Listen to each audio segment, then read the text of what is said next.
ابو بکر اور علی کو آپس میں مقابل کھڑا کرنے والے ہوشیار ہو جا. یہ غیار کی سازش ہے. یہ دونوں کرنیں سینہ محمد عربی کی ہیں. ابو بکر بھی حضور کے ہیں, علی بھی حضور کے ہیں, عثمان بھی حضور کے ہیں, اصحاب بھی رسول کے ہیں, اہل بیت بھی حضور کے ہیں. ہم ان کی چوکھٹ کے فقیر بھی ہیں اور ان کے در کے بھی غلام ہیں. ہم تو غلام ابن غلام ابن غلام ہیں. ہمیں تو ان کی وساطت سے دین ملا ہے. ہم ایک کا نام لے کر کے دوسرے کی نفی نہیں کر سکتے. وہ منڈیاں نے پونیاں پا لیا در جی پیچھے, تیاں نے شلواریں اینیاں ٹونگ لیاں کہ ادیاں پنڈلیاں انہوں نے ننگیاں نے. باقی کہا ہے یار, یہ تو بتاؤ یار ان کی روحیں بھی تڑف رہی ہوں گی اپنی اپنی قبروں میں ظالموں کہ ہم نے پاکستانی اس لیے اگر یہی کرنا تھا تو اکٹھے ہی رہتے پھر کیوں علیحدہ ہوئے تھے. اگر یہی رنگ رلیاں منانی تھی, اگر ان کی نقلیں کرنی تھی مصطفیٰ کریم. لوگ تو حسین کے خلاف کھڑے ہو جانے. اب مقام بیدہ وچ آپ نے فرمایا جانتے ہو میں ہی تو وہ حسین ابن علی ہوں, فاطمہ کا بیٹا ہوں. یہ تمہارے خطوط ہیں, یہ تمہارے اتنے بندے میرے پاس آئے.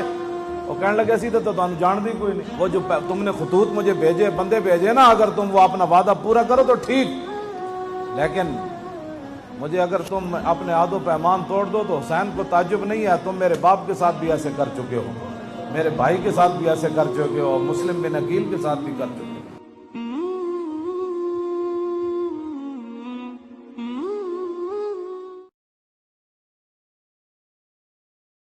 اور سیدہ زینب تھے امام حسین رضی اللہ تعالیٰ عنہ کی لاش پہ کھڑے ہو کے, اور وہ روندی ہوئی لاش, ٹوٹی ہوئی ہڈیاں, اور وہ پریشاں بدن, کٹا ہوا سر نیزے کی نوک پہ, اور لاش یہ پڑی ہے.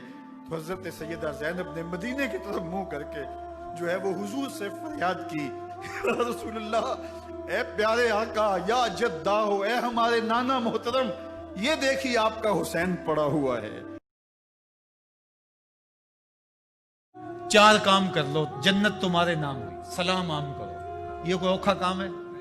مول لگتا ہے, کوئی بل آتا ہے؟ دوسری بات وَأَطْعِمُوا الطَّعَامَ, لوگوں کو کھانا کھلاؤ جتنی تمہاری گنجائش ہے. تیسری بات وَصِلُوا الْأَرْحَامَ, صلہ رحمی کرو, رشتہ داروں کے ساتھ سلوک اچھا کرو. آخری بات حضور نے فرمائی جب لوگ سو رہے ہوں تو تم آغوش نیند میں پڑے ہوئے لوگوں کو چھوڑ کے اللہ کے حضور سجدہ ریزیاں کرو.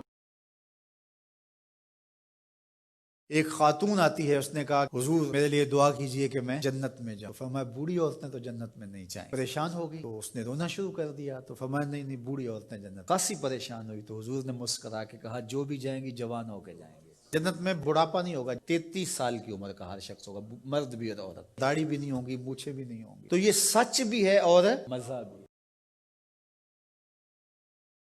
میں کہتا ہوں آج کوئی ہے جو یزید کا نام لیتا؟ یزیدی ہیں, گلی گلی یزید آج بھی موجود ہے, مختلف روپوں کے اندر یزید ہے. لیکن یزید کو اس قدر امام نے بے نقاب کر دیا کہ آج یزیدی بھی یزید کا نام نہیں لے سکتے. اگر کوئی یزید کا نام لیتا بھی ہے تو سر جھکا کے لیتا ہے, دائیں بائیں دیکھ کے لیتا ہے. نام لینے سے پہلے شرمندہ, نام لیتے ہوئے شرمندہ, نام لینے کے بعد شرمندہ. میں کہتا ہوں کیسا ہے تمہارا لیڈر جس کا نام لیتے تمہیں شرم آتی ہے, اور ہمارے لبوں پہ جب نام حسین آتا ہے سر فخر سے بلند ہو جاتا ہے.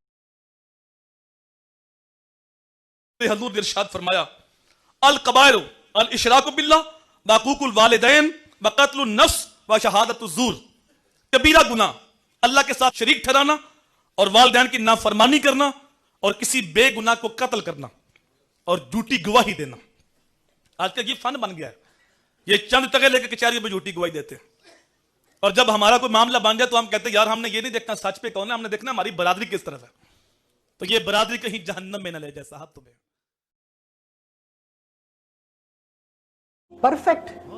پرفیکٹ کوئی نہیں ہوتا. ہمیں جس سے محبت اور لگاؤ ہوتا ہے نا, ہم اس کی خوبیاں تلاش کر لیتے ہیں, اور جس سے بیزار ہوں کرید کر اس کی برائیاں ڈھونڈ لیتے ہیں. یہ میاں بیوی, بچے, بہن, بھائی, سب کی طبیعتیں اور صلاحیتیں مختلف ہوتی ہیں. مل جل کر رہا کریں برداشت اور صبر کے ساتھ.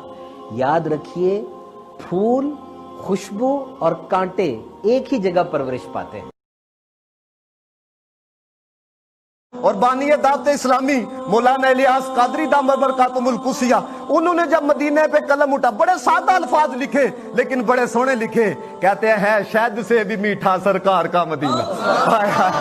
ہر بندہ اپنی کیفیت کو ہے شہد سے بھی میٹھا سرکار کا مدینہ کیا خوب مہکا مہکا سرکار کا مدینہ جنت کا حسن سارا اس میں سمٹ کے آیا ہے حسن ہی سراپا سرکار کا مدینہ او پیرس پہ مرنے والے پیرس کو بھول جاتا تو بھی جو دیکھ لیتا سرکار کا مدینہ کانٹوں کو چومتا ہوں پھولوں کو چومتا ہوں لگتا ہے اتنا پیارا سرکار کا مدینہ آئے شہر میں ہم کو موت دے دے وہ مدفن بنے ہمارا سرکار کا مدینہ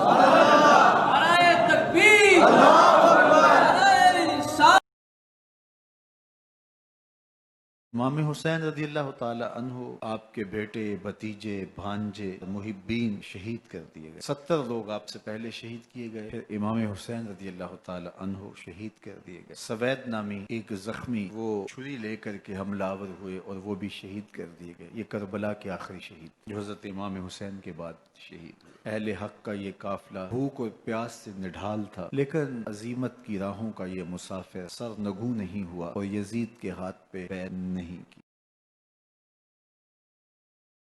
اللہ اللہ کرنے سے اللہ نہ ملے اللہ والے ہیں جو اللہ سے ملا دیتے ہیں اللہ اللہ کرنے سے اللہ نہ ملے کیا داتا علی اجمیری رحمت تیرا تعلق مدینے والے سے قائم ہو جاتا ہے کیونکہ مرید کا ہاتھ پیر کے ہاتھ میں پیر کا اپنے پیر کے ہاتھ میں پھر ان کا اپنے پیر کے ہاتھ میں یوں سلسلہ چلتا چلتا تاجدار انبیاء تک پہنچ جاتا ہے پھر وہاں سے فیض جاری ہوتا ہے اور وہ فیض جس کو نصیب ہوتا ہے اسی کا تو اندر پاک ہوتا ہے